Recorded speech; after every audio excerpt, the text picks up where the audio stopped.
ഓം നമ ശിവായ. എല്ലാവർക്കും നമസ്കാരം. ഇന്നത്തെ അധ്യായത്തിൽ ഭഗവാൻ മഹാദേവന് ഏറ്റവും പ്രിയങ്കരമായ കൂവളത്തിലയെ പറ്റിയാണ് പറയുന്നത്.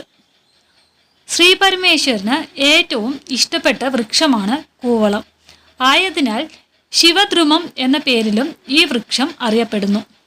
ശിവക്ഷേത്രങ്ങളിൽ കൂവളമരത്തിന് ദിവ്യവും പ്രധാനവുമായ സ്ഥാനമാണ് നൽകിയിരിക്കുന്നത്.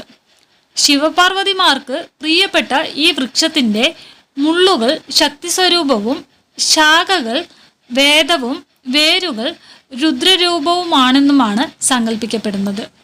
കൂവളത്തിൻ്റെ ഓരോ ഇതളും 3ആയി പിരിഞ്ഞാണ് ഇരിക്കുന്നത്.